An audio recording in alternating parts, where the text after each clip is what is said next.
dalam hidupku,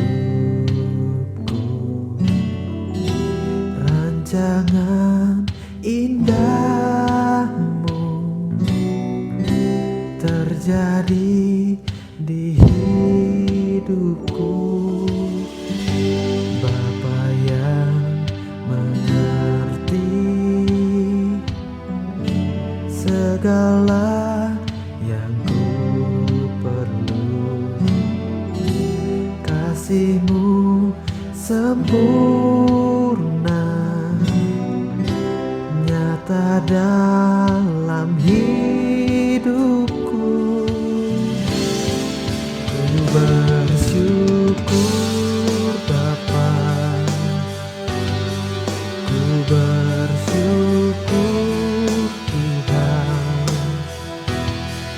buat kasih setia-Mu di dalam hidupku. Ku bersyukur,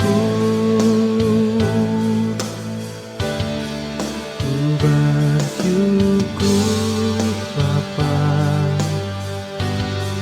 ku bersyukur Tuhan, buat kasih setia-Mu di dalam hidupku. Ku bersyukur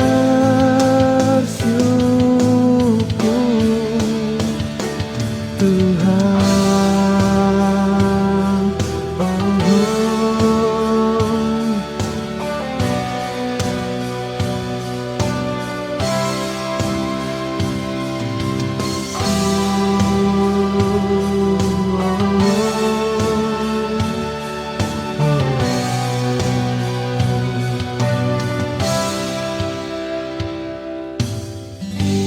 banyak yang Kau perbuat di dalam hidupku, rancangan indahmu terjadi di hidupku. Bapa yang mengerti segala yang ku perlu, kasih-Mu sempurna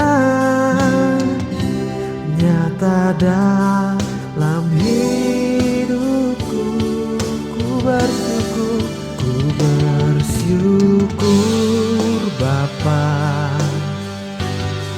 ku bersyukur Tuhan, buat kasih setia-Mu di dalam hidupku. Ku bersyukur, ku bersyukur Bapa, ku bersyukur Tuhan, buat kasih setia-Mu di dalam hidupku. Ku bersyukur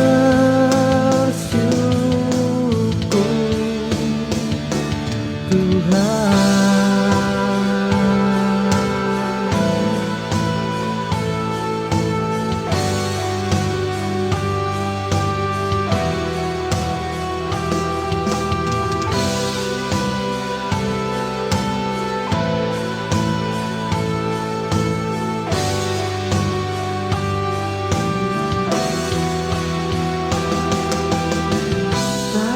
Ada lembah kelam yang tak ku lewati tanpa hadir-Mu. Hatiku takkan gentar, sebab Kau tahu tangan-Mu yang menopangku. Tak ada lembah kelam yang tak ku lewati tanpa hadir-Mu. Hatiku takkan gentar, sebab ku tahu tangan-Mu yang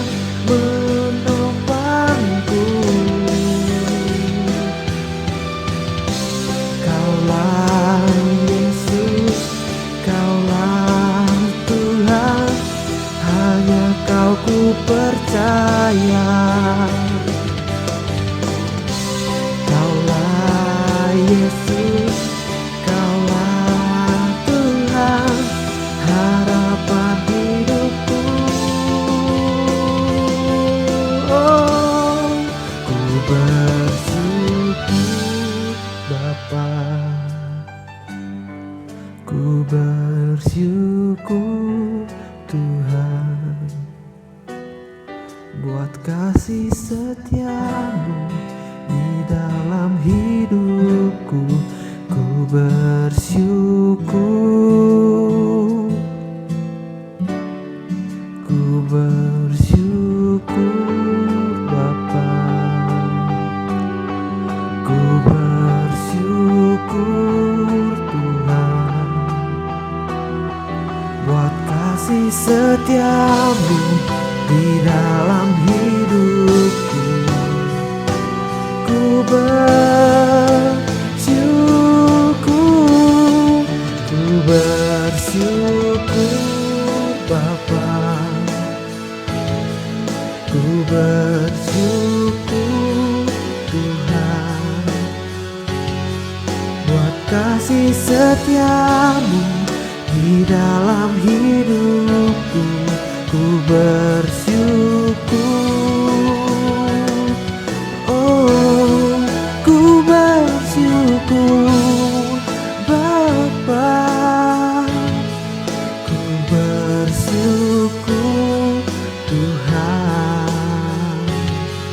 buat kasih setiamu di dalam hidupku.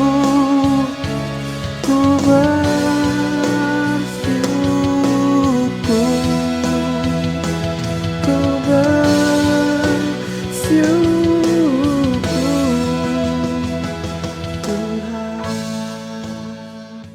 Shalom saudaraku, kita bertemu lagi di dalam mesbah keluarga pada hari ini untuk merenungkan kasih Allah dan juga merenungkan firman Tuhan yang menguatkan dan yang memampukan kita menjalani kehidupan yang penuh dengan pergumulan dan masalah hidup.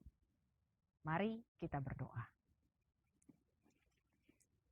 Ya Allah yang hidup, di dalam nama Tuhan Yesus Kristus, kami datang ke hadirat-Mu, rindu untuk mendengarkan Engkau berfirman. Karenanya berkenanlah kiranya Engkau berfirman dalam hidup kami, supaya kami disegarkan, dikuatkan, dan dimampukan untuk terus hidup seturut dengan kehendak Allah. Perkenankan dan layakan juga hamba-Mu yang akan menyampaikan firman-Mu, sehingga biarlah segala sesuatu yang kami dengar semua berasal dari Tuhan Yesus Kristus. Di dalam nama Putra-Mu yang kudus dan Roh Kudus kami sudah berdoa. Amin. Bacaan kita pada hari ini diambil dari Injil Matius pasalnya yang ke-11 ayat 25 sampai 30. Pada waktu itu berkatalah Yesus, "Aku bersyukur kepadamu Bapa, Tuhan langit dan bumi, karena semuanya itu Engkau sembunyikan bagi orang bijak dan orang pandai, tetapi Engkau nyatakan kepada orang kecil. Ya Bapa, itulah yang berkenan kepadamu. Semua telah diserahkan kepadaku oleh Bapakku, dan tidak seorang pun mengenal anak selain Bapa, dan tidak seorang pun mengenal Bapa selain anak. Dan orang yang kepadanya anak itu berkenan menyatakannya. Marilah kepadaku semua yang letih lesu dan berbeban berat. Aku akan memberi kelegaan kepadamu. Pikulah kuk yang kupasang dan belajarlah padaku, karena aku lemah lembut dan rendah hati, dan jiwamu akan mendapat ketenangan.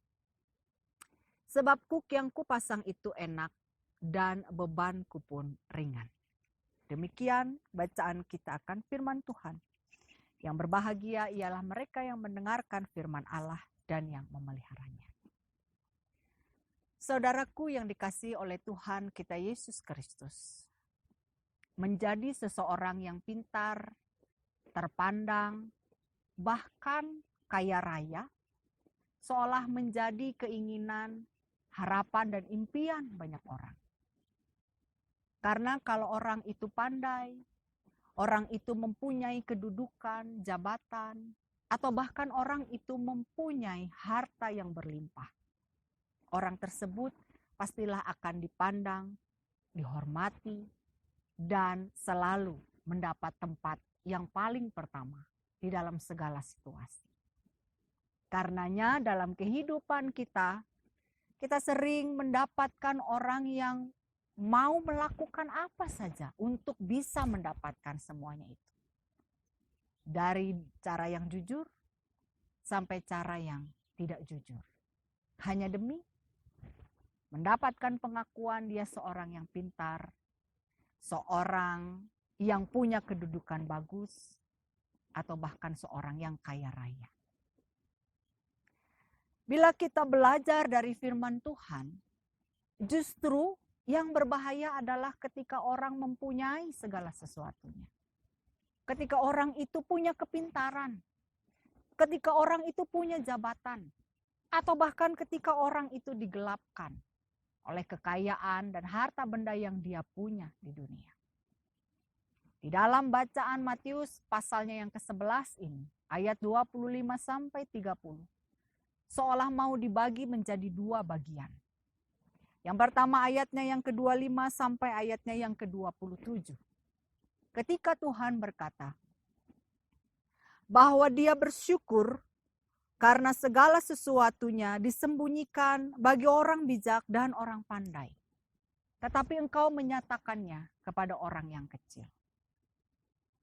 Beberapa waktu yang lalu, ketika paham tidak ada Tuhan merebak di tengah masyarakat dunia, ada berbagai macam cara orang untuk membuktikan bahwa Tuhan itu tidak ada.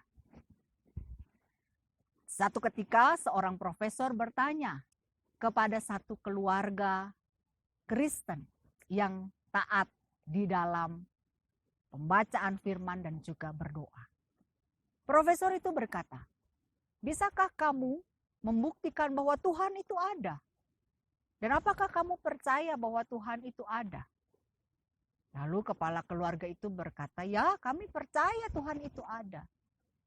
Bahwa kehidupan kami terjadi karena Tuhan yang mengerjakannya.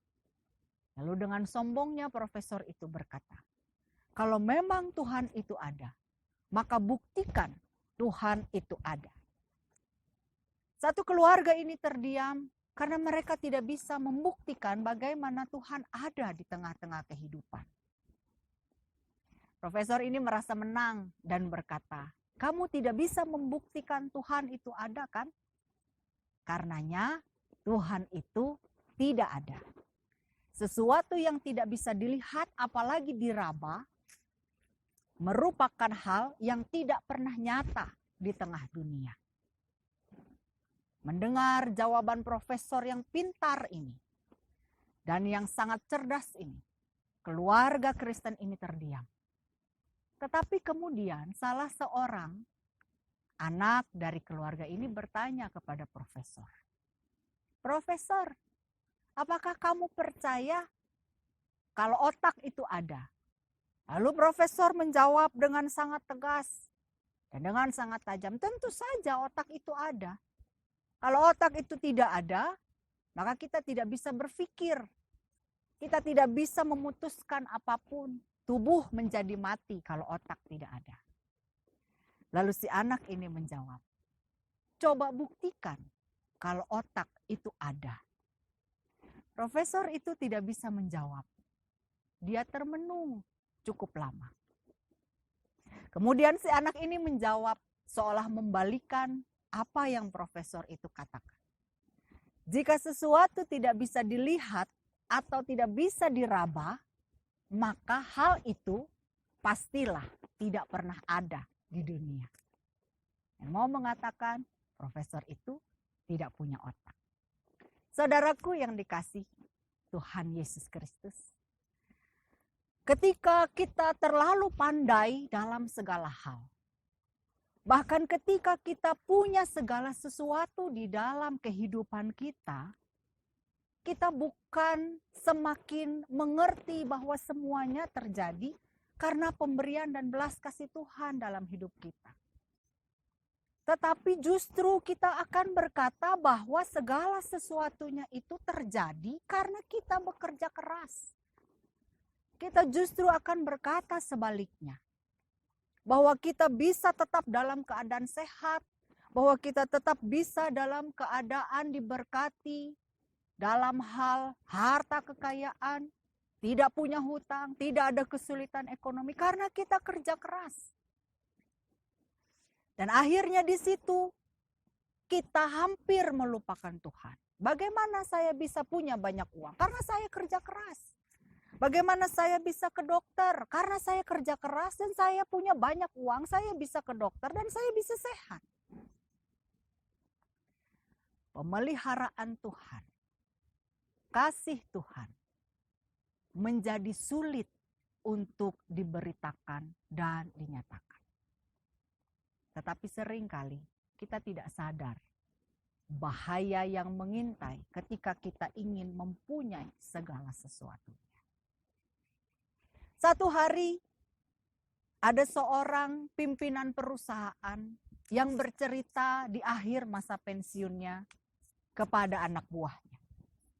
Dia berkata, saat ini gaji saya sebagai pimpinan perusahaan 50 juta. Tapi nanti kalau saya sudah pensiun, gaji saya 10 juta. 40 jutanya hilang. Lalu sambil tertawa, pimpinan perusahaan yang mau pensiun beberapa bulan ke depan berkata, makan apa saya dengan 10 juta? Apa bisa hari begini makan dengan uang yang dimiliki cuma 10 juta?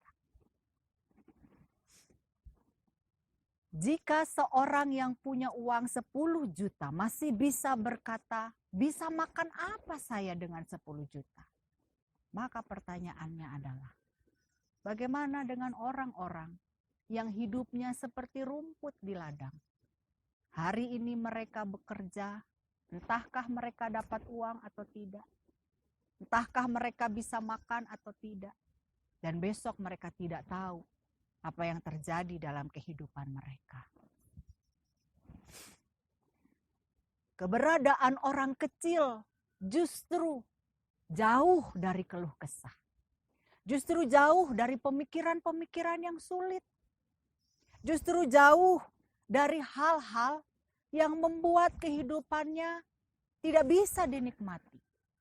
Kehidupan orang-orang kecil adalah hidup yang hari ini untuk hari ini. Mereka hanya mengetahui bahwa hari ini saya harus bekerja. Dan bagaimana caranya hari ini saya harus bisa memberi makan keluarga saya. Karenanya benarlah apa yang dikatakan Tuhan. Di dalam Matius pasal 5 ayatnya yang ketiga.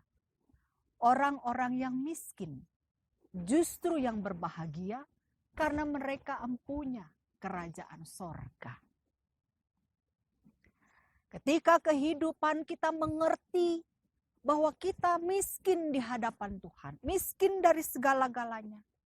Kepintaran seperti orang-orang yang pandai bicara, kita tidak punya. Kedudukan atau jabatan seperti para petinggi negara, kita tidak punya. Ataupun kekayaan yang bisa kita sombongkan, kita tidak punya. Maka kebergantungan kita kepada Tuhan menjadi sangat besar. Allah justru bisa dirasakan dan dialami ketika kita tidak punya apa-apa. Sebaliknya, saat kita punya salah satu dari kekayaan itu, kita merasa bahwa kehidupan kita bisa dikerjakan dengan kekuatan kita sendiri dan pikiran kita sendiri. Sekelompok aktivis kemanusiaan di Amerika Serikat ingin membuktikan keberadaan sosial seorang dengan yang lain. Jadi pada suatu hari, mereka melakukan tes yang tidak diketahui oleh korbannya. Salah satu dari mereka berjalan di depan barisan atau di depan gelandangan yang saat itu sedang duduk di pinggir toko. Lalu ketika pemuda ini lewat di antara gelandangan ini, dompetnya jatuh. Si gelandangan ini memanggil pemuda yang dompetnya jatuh. Karena aktivis ini ingin tahu apa yang akan dilakukan oleh seorang gelandangan. Apakah dia akan mengambil dompetnya, mengambil isinya, tidak mengembalikannya, atau ada hal lain yang akan dilakukan. Tapi ternyata di luar dugaan, gelandangan ini justru memanggil pemuda itu dan mengembalikan dompetnya tanpa membuka dompet itu sedetik. Si pemuda ini begitu takjub dan berterima kasih. Ketika si pemuda ini menerima dompetnya, dia pergi. Beberapa saat kemudian si pemuda ini datang dengan beberapa kantung makanan. Para aktivis kemanusiaan ini masih memperhatikan kira-kira apa yang akan dilakukan oleh gelandangan itu. Jadi ketika makanan yang dibawa pemuda ini dibagikan atau diberikan kepada gelandangan ini dan pemuda ini pergi, hal yang begitu membuat hati kita hancur adalah pemuda ini pergi dan menjumpai gelandangan ini pergi dan menjumpai rekan-rekan gelandangan yang lain dan membagikan makanannya. Dia tidak membawa pulang makanan yang dia terima, tapi dia bagikan kepada teman-temannya. Melihat hal ini, si pemuda yang dompetnya jatuh dan yang membagikan makanan bertanya kepada si gelandangan, "Kenapa kamu bagikan makananmu? Kenapa tidak kamu bawa pulang dan dimakan bersama keluargamu?" Dan jawaban si gelandangan itu adalah, "Saya tahu bagaimana rasanya tidak bisa makan satu hari. Dan saya tahu bahwa Allah selalu memberkati saya. Sehingga kalaupun saya membagikan apa yang saya punya, saya tidak akan mati kelaparan." Saudaraku yang dikasihi Tuhan Yesus, kehidupan yang seolah penuh dengan banyak kekurangan seringkali menjadi alasan kita untuk justru meragukan kasih Allah. Padahal ternyata di dalam kehidupan kita, di tengah banyak kekurangan dan banyak hal yang tidak bisa kita lakukan, justru kuasa Allah nyata di situ. Paulus juga berkata, untuk Tuhan mencabut duri yang ada di dalamnya.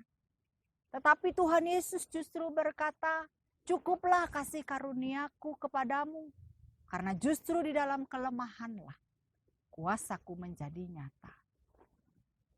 Dan di dalam pembacaan kita hari ini, juga di dalam kesaksian Alkitab, dan banyak hal lagi Tuhan Yesus mengajarkan kepada kita supaya kita benar-benar bisa mensyukuri kehidupan saat kita tidak berdaya dibandingkan orang lain. Kita bisa mengerti tentang pemeliharaan Tuhan. Ketika Tuhan Yesus berkata, menguatkan dan mengajarkan kita, kesusahan hari ini cukup saja untuk hari ini. Dan kesusahan hari besok ada kesusahannya sendiri. Tuhan ingin kita mempercayakan hidup kita hari ini, hari lepas sehari kepadanya. Dan itu hanya bisa dimiliki oleh orang-orang yang berada dalam ketidakberdayaan.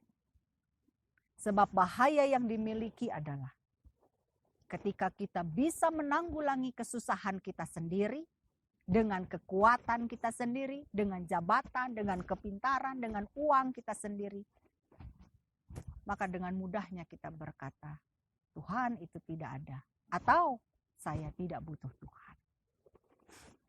Seharusnya jika Allah yang kita sembah di dalam Kristus adalah Allah yang kejam, maka orang-orang seperti ini pastilah menjadi orang-orang yang dihukum dan dimurkai oleh Allah. Tetapi hal itu tidak pernah terjadi di dalam kasih Kristus. Kita bersyukur dan kita mengimani karena Tuhan Yesus yang menjadi manusia menebus dosa kita. Kasih-Nya abadi sampai selamanya. Dan bagian kedua itu menunjukkan kepada kita bagaimana Dia sungguh peduli kepada semua orang. Ayat 28 sampai ayat 30 merupakan sebuah ajakan yang sangat indah bagi setiap orang. Ajakan atau undangan pada umumnya hanya ditujukan kepada orang-orang yang dikenal. Kalau kita punya syukuran, acara syukuran atau pesta, kita pasti mengundang atau mengajak orang-orang yang kita kenal.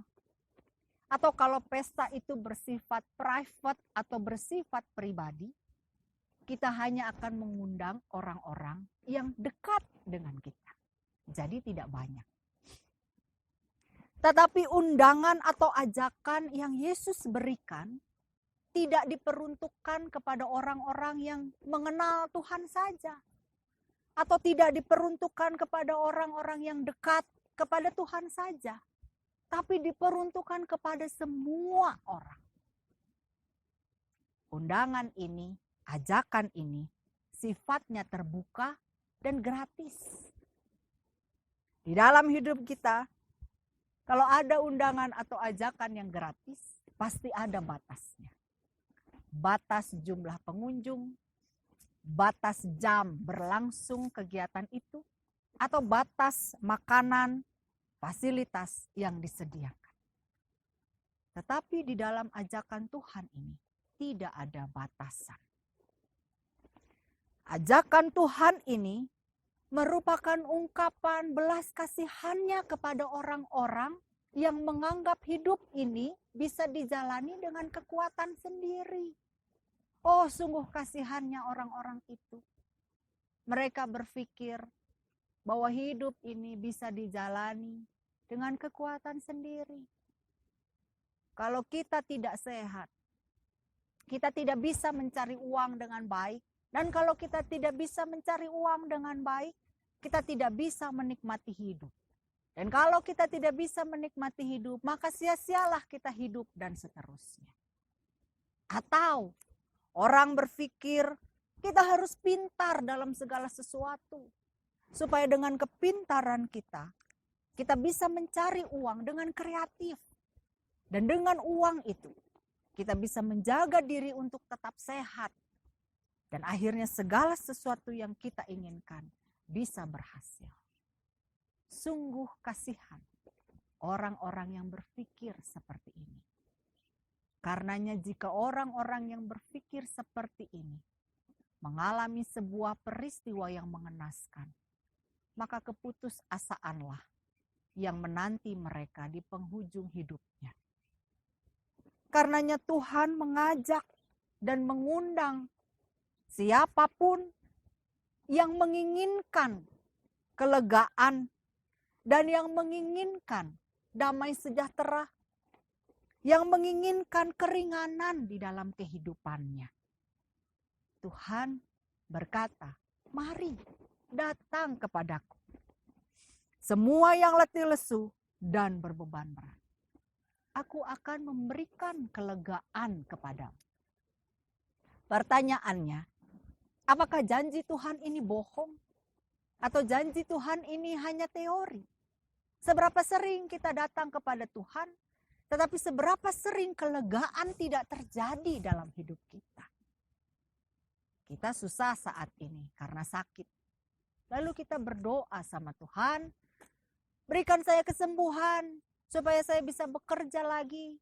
Sembuhkan sakit saya supaya saya bisa lagi mencari uang untuk keluarga. Amin. Apakah kelegaan terasa pada saat itu? Seringkali kita tidak merasakan kelegaan. Yang ada kita bertanya, kenapa saya tidak sembuh-sembuh? Kenapa sakit ini tidak kunjung sembuh? Atau jangan-jangan Tuhan tidak mendengar dan tidak mengabulkan doa saya.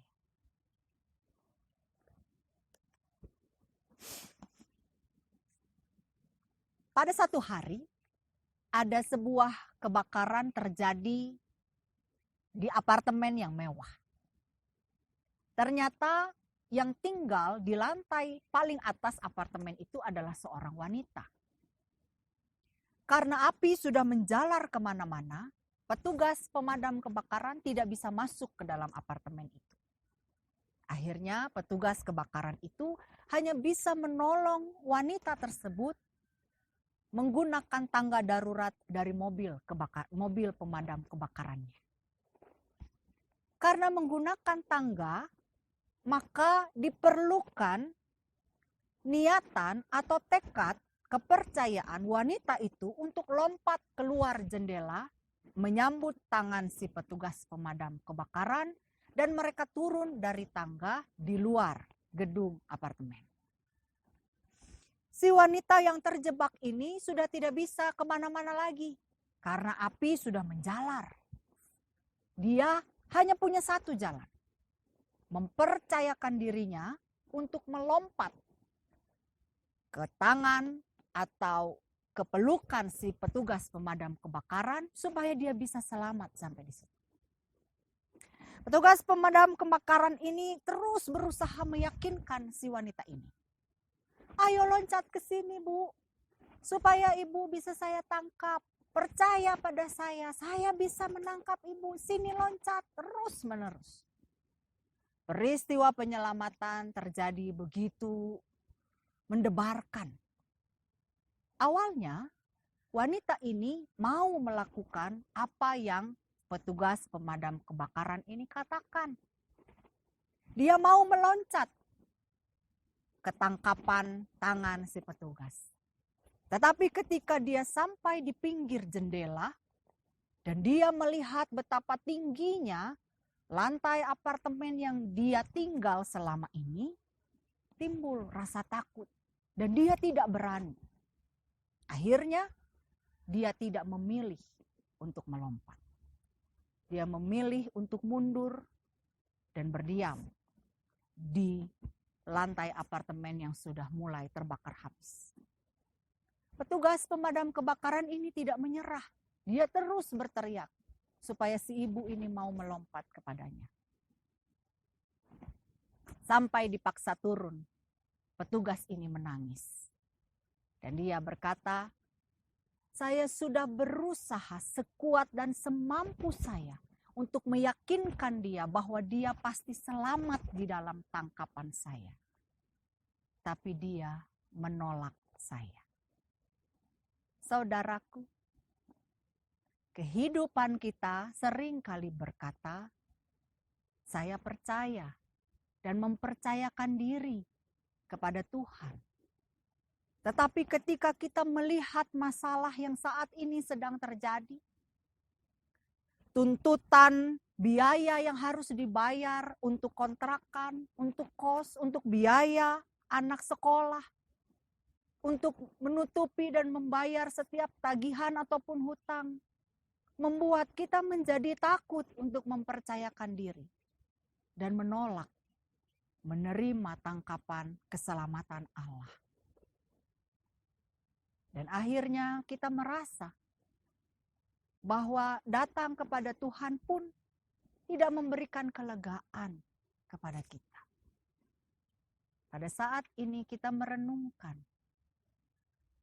ketika kita datang kepada Tuhan dan kita merasa tidak mengalami kelegaan, jangan-jangan kita tidak percaya dengan Tuhan yang kita sembah itu di dalam Kristus Yesus.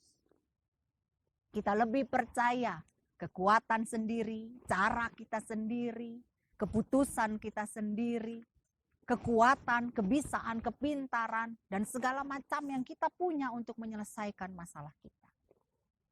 Padahal di dalam kehidupan kita tidak ada satupun masalah yang bisa kita selesaikan jika Tuhan tidak menolong kita. Kemudian Tuhan berkata, "Pikulah yang kupasang dan belajarlah padaku, karena aku lemah lembut dan rendah hati.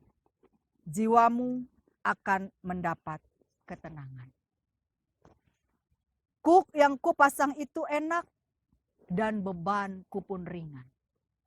Saudaraku, adakah pengajaran Tuhan yang memberatkan kehidupan kita sampai kita tidak mampu untuk mengerjakan kehidupan kita?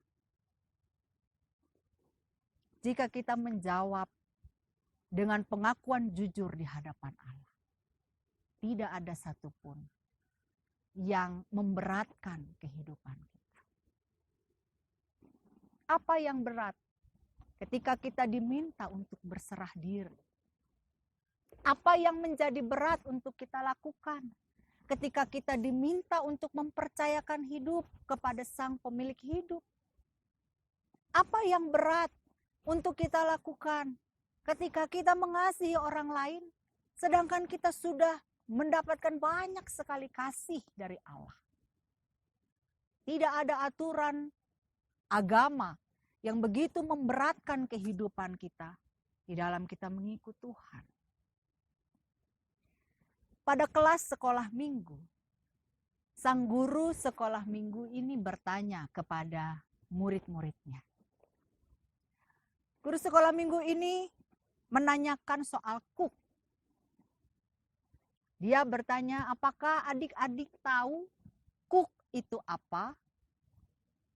Lalu salah seorang anak sekolah minggu yang pintar menjawab, kuk itu adalah beban yang ditanggungkan kepada hewan ternak seperti sapi atau kerbau untuk melakukan pekerjaan menolong petani. Jawaban yang bagus dan benar. Lalu guru sekolah minggu ini bertanya lagi tentang kuk yang Tuhan pasang kepada kita. Guru ini menjawab, betul, kuk adalah beban atau kayu atau tanggungan yang dipasang di tubuh atau di punggung hewan. Tetapi apa yang dimaksud dengan kuk dari Tuhan Yesus? Kelas itu diam. Lalu ada seorang anak perempuan yang pendiam, yang hampir tidak pernah berbicara di kelasnya. Mengangkat tangan dan menjawab. Kuk yang Tuhan pakai, yang Tuhan pasang adalah tangan Tuhan yang melingkar di leher kita. Guru sekolah minggu ini begitu takjub mendengar jawaban dari anak perempuan yang pendiam ini. Dan saat ini kita bisa bayangkan, kalau kuk yang ada di tengkuk kita, di dalam hidup kita, adalah tangan Tuhan yang melingkari kita, apakah itu memberatkan hidup kita?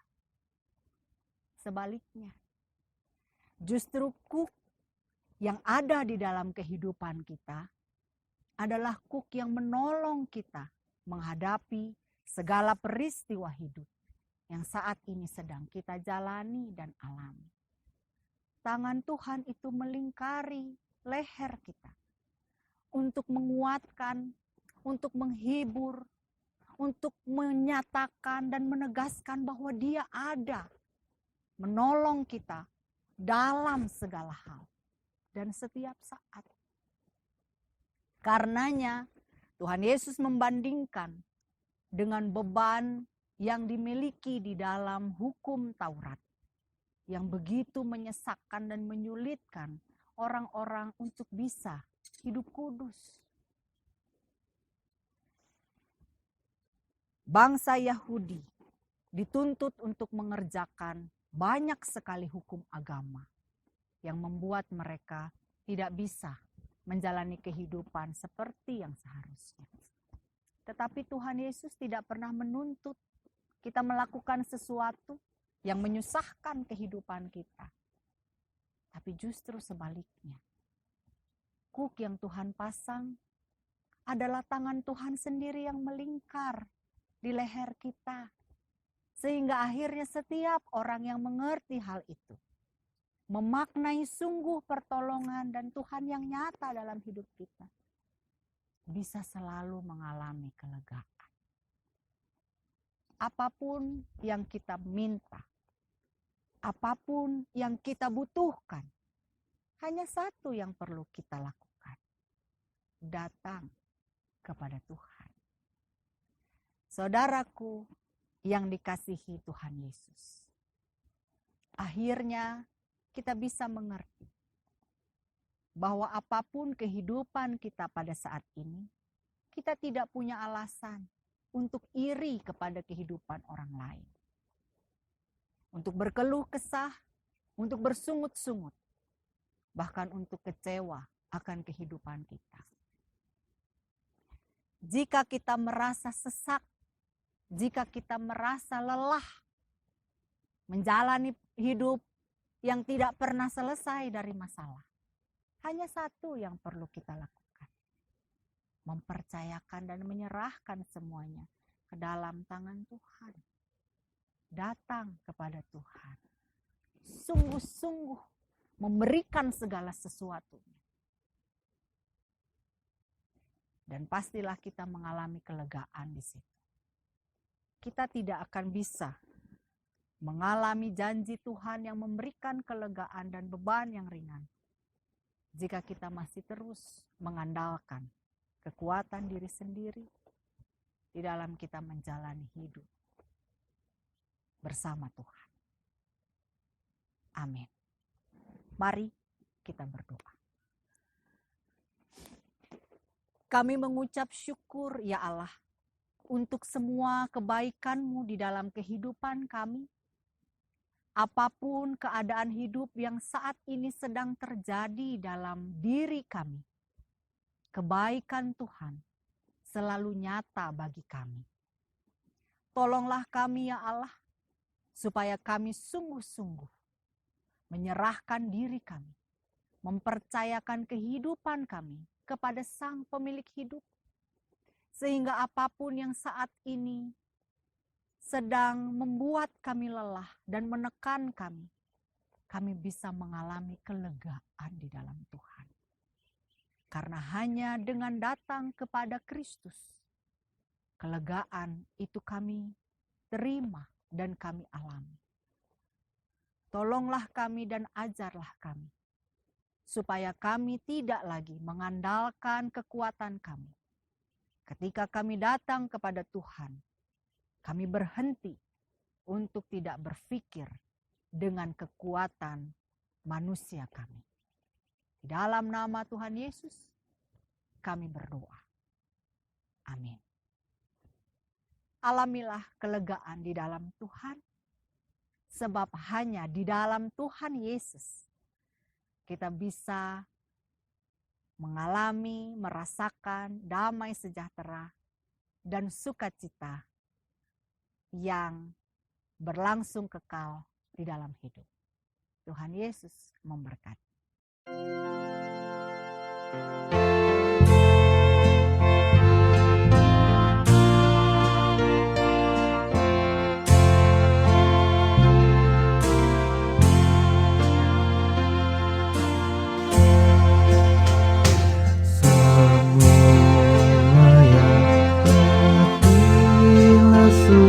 Berdosa bercela, terima rahmat Tuhan, percaya sabdanya. Datang saja pada Yesus, kini saatnya. Datang saja pada Yesus, terima rahmat-Nya.